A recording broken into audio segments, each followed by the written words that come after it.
पुष्पा कबीर सिंह জংলি। টিজারে সিয়াম নজরে আসে উস্কো খুস্কো চুল দাড়ি ও চোখ মুখ ভর্তি হিংস্রতা নিয়ে লুঙ্গি পরিহিত অবস্থায় পুরোদস্তুর দেশি লুকে অ্যাকশন করতে। এ যেন নতুন এক সিয়াম, যেমনটা এর আগে কখনোই দেখা যায়নি। ফার্স্ট লুক পোস্টার দেখে ভক্তদের কাছে পুষ্পা বা কবির সিং এর কপি মনে হলে কঠোর সমালোচনার মুখে পড়ায় পরিচালক এম রহিম বুদ্ধি করেই টিজারে জানিয়ে দেন তার উত্তর।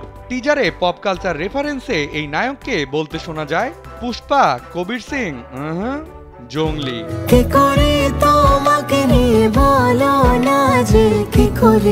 সত্য কাহিনী নির্ভর এই সিনেমাটিকে শুধুমাত্র অ্যাকশন সিনেমা ভাবলে হয়তো ভুল হবে, কারণ টিজারে শেষ দৃশ্যে এসে দেখা যায় একটি ছোট্ট বাচ্চাকে ঘিরে নতুন রহস্য।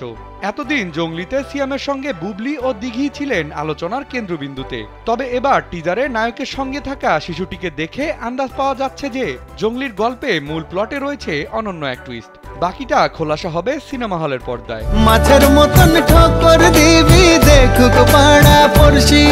জংলি ছবির গল্প লিখেছেন আজাদ খান, চিত্রনাট্য করেছেন যৌথভাবে মেহেদী হাসান মুন ও কলকাতার সুকৃতি সাহা।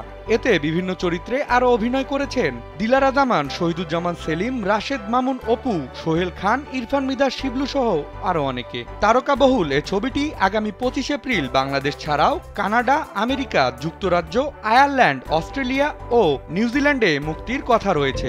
যদি বলো মিথ্যে হলে জংলি টিম যেন ইচ্ছে করেই এতদিন আগলে রেখেছিল বুবলি অভিনীত চরিত্রটিকে। সিনেমার প্রচারণায় কোথাও না থাকা নায়িকাকে এক ঝলক রহস্য নিয়ে দেখা গেল টিজারে। রহস্য তৈরি করা এই নিপুণত্বেই বুঝিয়ে দিয়েছে অভিনেত্রীর চরিত্রের গুরুত্ব।